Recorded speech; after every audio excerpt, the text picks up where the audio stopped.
Welcome to Nevada Newsmakers. On the broadcast today, State Senator, podcaster, Ben Kieckhefer joins us for the whole show on an all-new Nevada Newsmakers. Safety. We all think about it. You think about it when he buckles in, when you check your mirrors and put away your phone. RTC thinks about safety too. In fact, we create it. Center turn lanes mean fewer blind spots.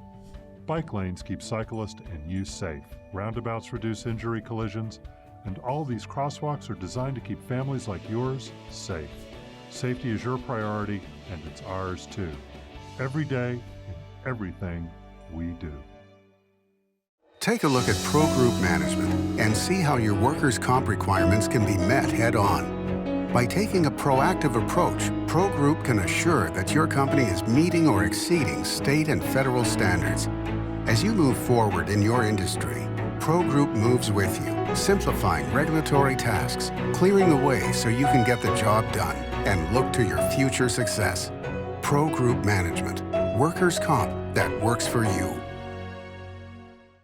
Early in the morning or throughout the night, professional truck drivers are on the job, serving you, safely moving freight that's crucial to our economy. From the oldest industries to our newest innovators, from the exotic to the everyday. Trucks are everywhere, moving everything. Never afraid to embrace a future that makes Nevada and our nation stronger. Trucking moves America forward. This is Nevada Newsmakers with host Sam Shad, a no-holds-barred political forum. Now, from the Nevada Newsmakers broadcast headquarters, here is Sam Shad. And back on Nevada Newsmakers, we're always delighted to welcome back to the program State Senator Ben Kieckhefer. A pleasure to have you here, sir. Thanks for having me, Sam. It's a pleasure to be back. I wanted to start out with a question that a lot of people may not know, is that you started out your career, at least publicly, as a reporter. Were you always at least a moderate conservative, even in your newspaper days? You know, I grew up in Cook County, Illinois, right, just outside of Chicago, and I realized pretty quickly when I started voting that I kept voting for people who were losing, and in Cook County that meant Republicans for the most part. So I was always certainly to the right of center in my political beliefs. As a journalist, you know, you sort of keep your personal political beliefs pretty close to the vest. I always tried to uphold those sort of basic tenets of journalism. I think a lot of people were surprised when I filed for office as a Republican, having been a journalist and having worked in newsrooms. I don't think people always realized what my personal beliefs were, and hopefully that means I was doing my job well. And absolutely agreed. And for all of us, we tried, you know, within newsrooms and even on this program, to try and confuse people as to where we stand personally. But when you look at newsrooms, as I did, newsrooms in news organizations tend to be full of young people who are not very rich. Mm-hmm. They make very little money. They tend to be envious of the sales department, who are driving around in Mercedes while the people in the newsroom are struggling to buy sandwiches. Does it surprise you then, because of that we seem to have so much liberal media? You know, I think the studies that you've seen out of the Society of Professional Journalism and other groups have shown that, you know, the political bias of a newsroom tends to be more liberal. I think that's generally accepted. I do think, though, that most journalists are trying to do a good job and stay down the middle of the road. I believe in journalism. I believe in what J schools are teaching to kids. And I believe that people go into it with really good intentions. What I have found is, you know, when you think about political bias, right, or what they talk about for journalism and for news, isn't as overt, I think, as most people think about it. I think about it more now that I'm on this side as sort of contextual and implicit rather than overt. And for an example, right, the Senate Republican caucus has filed a lawsuit challenging a passage of a bill that we think required 2/3 that was passed on a simple majority last session. And so recently there was an article written and it said, you know, that the Senate Republicans challenge a bill and could potentially blow a big hole in the state budget, which is A, false, and B, choice of contextualization that leans one way, right? It can make people think that there's some threat to public education funding or public safety funding or something like that that paints, I think, the Senate Republican caucus in a negative light. They could easily have contextualized the lawsuit as a defense of the vote of the people and the constitutional amendment that was approved by the voters. But they chose to contextualize it in one specific way, which also happened to be false. So I think how that sort of bias builds into news articles is what you see much more of than than something explicit. There's also a lack of institutional knowledge as we've expanded the number of news outlets, particularly in television, and even to the extent of a station that used to have perhaps a 5:30 and 6:30 and 11 o'clock news now has news starting at 4:30 in the morning. And I'm not talking just about local news in Nevada, I'm talking about local news across the country. You've stretched all these newsrooms so thin that in the old days where you would have several older people in the newsroom who had a lot of experience at the legislature, at the county commission, at the city hall, if you've got one of those, you're really lucky. And if they have time to mentor the young folk in the newsroom, that's great. But it's pretty rare, and I think that's why you see so much coverage of fire, police, in a way, the easy stories. Yeah, the nuts and bolts of journalism. And I think what's happened is that as newsrooms have shrunk, right, due to budget cuts, there's been a heavier reliance on wire service copy and national feeders to fill those gaps in terms of the coverage that you're seeing in both newspapers and broadcast journalism. Unfortunately, wire services have also shrunk because dues are down from those organizations. So whereas, there used to be, 3 people for the AP covering the Nevada legislature, which I was one of in 2003, churning out 3, 4, 5 stories a day sometimes that would just flood the wires that people could use and pick up. There's a lot less copy being generated, and with that shrinkage of actual content, there's a lot less context that gets available for people.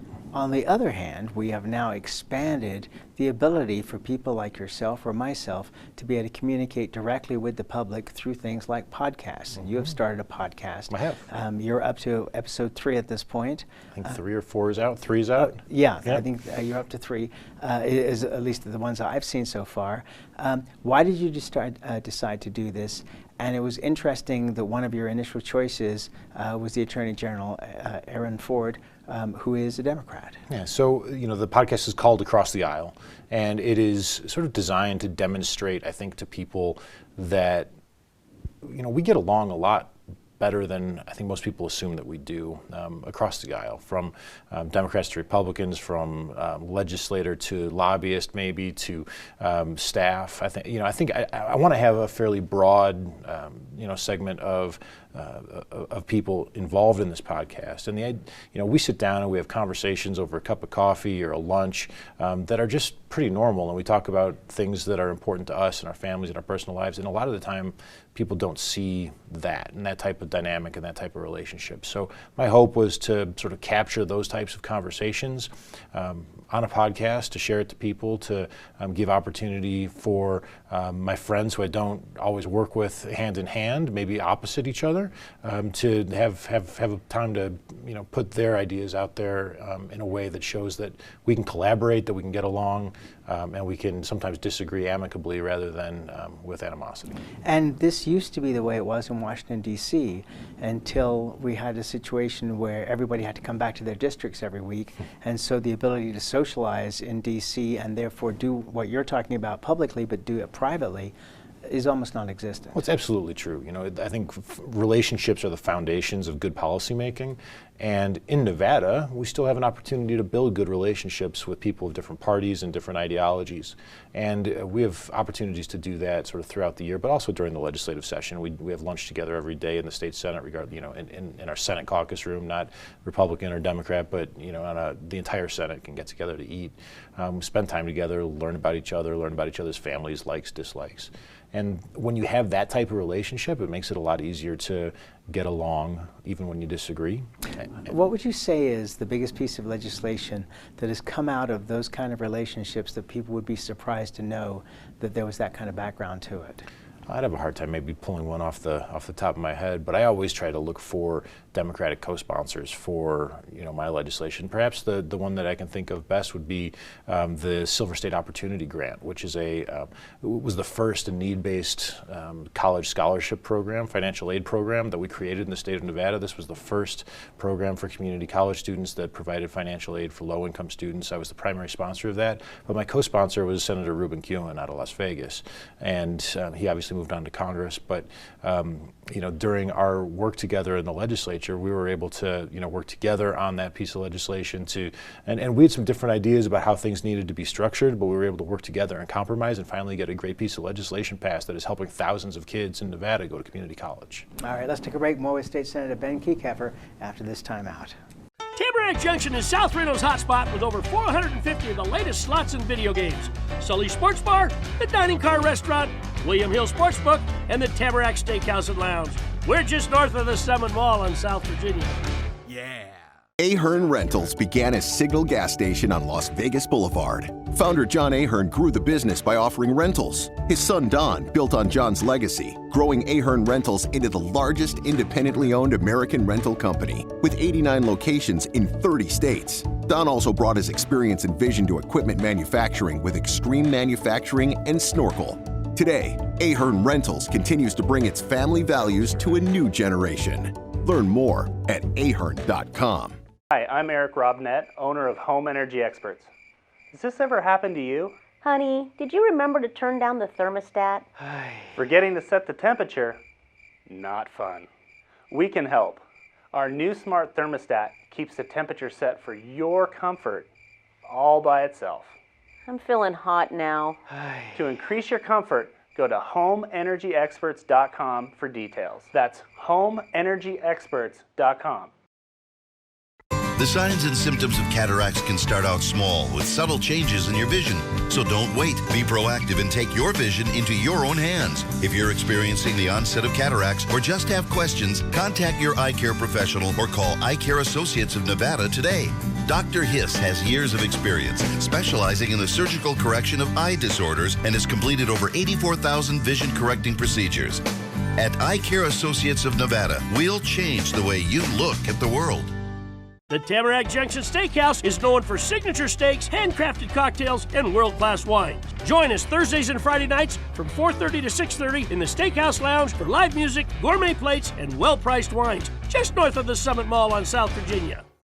This is Nevada Newsmakers.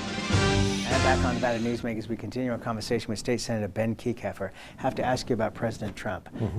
We had some folks on the program last week that were definitely not in the Trump camp, and I was curious as to where you sit. Look, he's the President of the United States, and I will continue to support the President regardless of political, sort of party. I said the same thing about Barack Obama when he was president. There are things that I agree with and disagree with, but I think it's important that we sort of stand together and try to, support those things that that we can agree on, push back on those that we don't, and we'll move forward. There's an election coming up. Which one? Give me a couple that you agree on. I think the economy is going really well. I support that. To say the least. There's incredible wage growth going on from not only at upper echelons, but finally we're seeing significant wage growth from lower income groups. Unemployment is at a record low. Record economic expansion in this country. So I think that is something that we can all be happy about. Do you think that there is the possibility in this election cycle, where we've got so much fighting going on between the Democrats as they try to find their nominee, and the president having just gotten this huge war chest put together financially, that Republicans might surprise Democrats in this election cycle by doing a lot better than the press may indicate at this point? Well, I think anything's possible. We saw that 4 years ago, right? When everyone was expecting a second President Clinton, but ultimately we're still a year out, or a little bit less than a year out from an election, and a lot is going to happen between now and then. But I think that Republicans are poised to do well, and I think that the more we can focus in state races, for example, on the issues that are important to Nevadans, then we stand an even better chance. We've got several competitive state Senate races that we're focused on, primarily in Clark County, but along with one in the north. And I think we've got great candidates who are going to speak to the issues that people care about in this state, and we're going to put up a strong fight, and I think we're going to do pretty well. When people talk to you, and people talk to you all the time, what are the three biggest issues that they are concerned about, and in what way would Republicans be able to help them? I think education is one of the big issues that we're hearing about. Locally in northern Nevada, we continue to hear about growth and what that means. Right, and then I think people are continuing to worry that government is growing in a way that they're uncomfortable with as it relates to their lives in northern Nevada, and they're seeing some of those policies that worry them intruding into sort of Nevada government for the first time. So let's start with the first one, if you want. Let's talk a little bit about education. Sure. We are making sort of dramatic changes in how we fund education in Nevada. But we've seen success in terms of some of the policies that we implemented over the past 8 to 10 years. If you look at where we've decided to focus our resources in the past 8 to 10 years, it's been focusing on closing achievement gaps through things like Zoom schools, which target children who don't speak English well or are not fluent in English. Victory schools for children living in poverty, putting more social emotional learning into the classroom, and social workers in every school. So these are the types of programs that have been focused on, and those achievement gaps are closing. We're not just inflating, graduation rates, but we're seeing significant gains towards those students who have been underperforming, and because we've focused dollars there. And I think that's where we need to continue to continue. Okay, to so go. just a quick question on this. Ruben Murillo started this conversation of NSEA a couple of years ago, saying we still need $1 billion more invested into education. Do you agree with that and that number? No, I don't agree with that number, but I do think that we need more resources invested in our schools, and I'll give you, the reason why. There are 40 to 50 kids in some of these classrooms in these schools, and in my own kid's school, there are 40 kids in their Spanish class. And I think that whereas class size is not the biggest issue in determining whether a student is successful, it's the quality of the teacher at the front of that classroom. There's a big difference between having 20 and 25 kids and having 25 kids and 40 kids. And we need to recognize that, and it costs a lot of money to hire the teachers that are necessary to reduce those class sizes. And I think it's important as we go into the next legislative session, if we're going to be investing more money in education, we need to start tackling this sort of crisis of class size. If you look at the average workload per teacher in schools, Nevada is dead last in terms of the number of students they teach across the country, and their pay is 15th or 16th highest in the country. But when you think about it in terms of workload, it's a terrible situation. So we need to start tackling class size immediately, and I think that's what you're going to get as a driving force out of Republicans next legislative Okay, session. so if you were to put a dollar figure on this, that you feel is necessary going forward in the next session to put toward education, what would that number be? Look, I think if we want to start having an honest conversation about tackling class size and allowing districts to do it strategically based on where their greatest areas of needs are, you could do that for several $100 million over the biennium. All right, let's go to the next topic, which you brought up, which was growth, which is on my list as well. We are now at the point of seeing, both in the north and the south, a pushback against the growth. Does this, A, concern you, and B, what do you say to people who have concerns about the growth? Look, I think that we need to take those concerns honestly, right? That it's not just a sort of NIMBYism or anything like that. That people have sort of certain expectations and a love of the community that they live in, right? There are people who have lived in this community for 30 years who have seen it grow tremendously, and they're struggling with some of the realities of the new size of northern Nevada. So what I tell them is that that the good comes with the bad, right? And that sometimes the traffic that you deal with is a There's a reality of ensuring that your children have a place to work in this community, right? And that's what I think about as we look at some of this growth. Do I want Northern Nevada to be a place where my children can find an excellent, high-paying job when they are ready to enter the workforce, or are they going to have to go to another community to find that? And I want that to be here so that I can continue to have that close personal relationship with them and watch my grandchildren grow up, hopefully. Or are they going to have to do that in some other city like Austin or Boise or somewhere else? And I want them to be able to do it here. So. The reality is that as people are moving out of high tax and high regulatory cities and states, they're looking for places to come and live that are more friendly. And the lifestyle that people have enjoyed in Northern Nevada for a long time is attractive to them. And there's a reason that it's attractive to them, and that's why they're coming.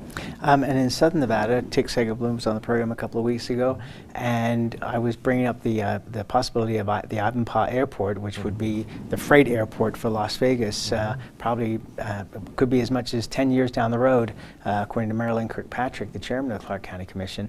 And he was totally against that. He wants to see, as Dina Titus proposed years ago, a ring around the valley and building up instead of outward and not having, what he considers to be sprawl. Is that realistic? Look, I think that it's a belt and suspenders approach, right? I think you need to be able to plan for lifestyles that anyone wants to have, right? And I do believe that building up is important, right? And urban density is something that will help alleviate traffic and help, deal with the social services that are needed within a more urban environment. But I think it's also incumbent upon, municipal and county planners to provide opportunities for people to live in large lot residential or horse property if they want that. And I don't think there's anything wrong with both. All right, let's take a break. More with Ben Kieckhefer when we come back. Dimitri Prine here for Design Outdoor. At Design Outdoor, we specialize in all hardscapes, pavers, and walls you'll need for everything, from wonderful small yards to full-blown outdoor living. And we only refer the best contractors to make your vision a reality. Our store and backyard are located at 11600 South Virginia, just north of DeMonte Ranch Parkway. Visit designoutdoor.com or call us at 851-9499. I'm men's rights attorney Marilyn York, and because I represent men in all family law matters, women often call me gender traitor, woman hater, and even disgusting. So why represent men and target myself with these offensive monikers? It's simple. Children with fathers in their lives are 6 times less likely to drop out of school, 15 times less likely to go to prison, and 5 times less likely to commit suicide. So ladies, you can hate me, but please love your children more than you hate their fathers. Hi, I'm Dave Newman. Remember me? I used to be the house detective, and now I'm a realtor, full-time at RE/MAX Realty Affiliates. A lot of people ask me, how's the market? You know what? It's fantastic. If you're even kicking around the idea of buying or selling, give me a call. Let's talk about it. Call me at RE/MAX Realty Affiliates and just ask for the guy who used to be the house detective, Dave Newman. The signs and symptoms of cataracts can start out small with subtle changes in your vision. So don't wait. Be proactive and take your vision into your own hands. If you're experiencing the onset of cataracts or just have questions, contact your eye care professional or call Eye Care Associates of Nevada today. Dr. Hiss has years of experience specializing in the surgical correction of eye disorders and has completed over 84,000 vision correcting procedures. At Eye Care Associates of Nevada, we'll change the way you look at the world. This is Nevada Newsmakers.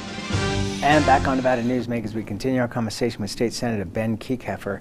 Pat Mulrow was on the program about 3 weeks ago, and we were talking about water in southern Nevada, eastern Nevada, and then she hit on the Truckee Meadows and said that she is concerned that if we have an extended period of drought in northern Nevada, that we could end up in a critical situation because we don't have water storage on the Truckee River, or an adequate amount of water storage on the Truckee River. Have you heard this discussion? I guess that surprises me. Due to the growth, of course. Well, I mean, look, the top 6 feet of Lake Tahoe is storage for the Truckee River, as is Boca, as is Stampede.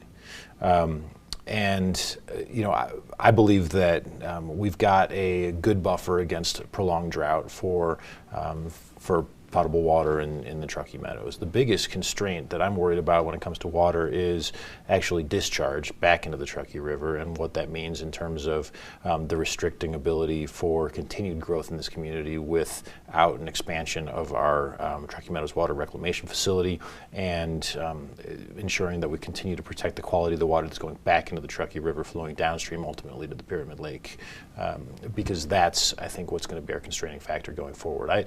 I don't currently have a large or significant concern about prolonged drought as a threat to our water supply.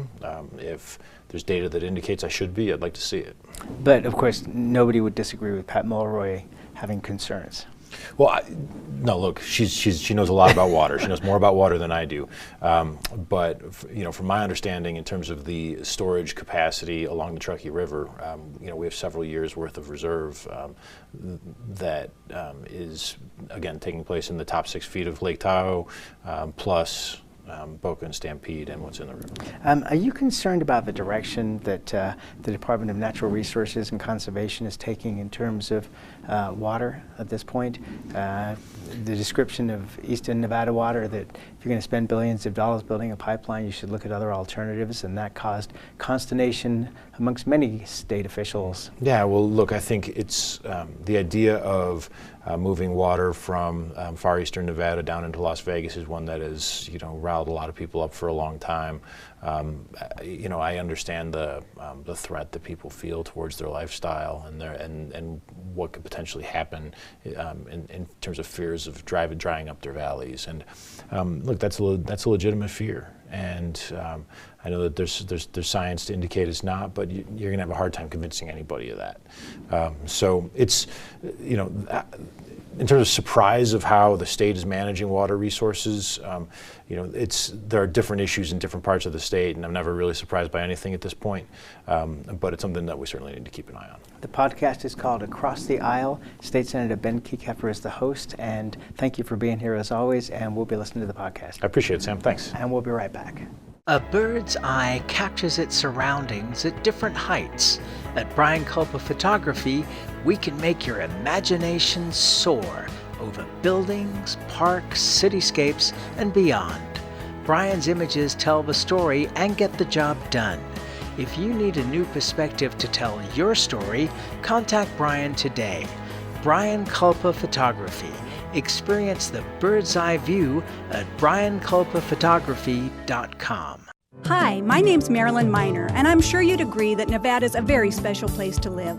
I was born here, and my husband and I have raised our family here. I feel it's a privilege to live and work in the Truckee Meadows.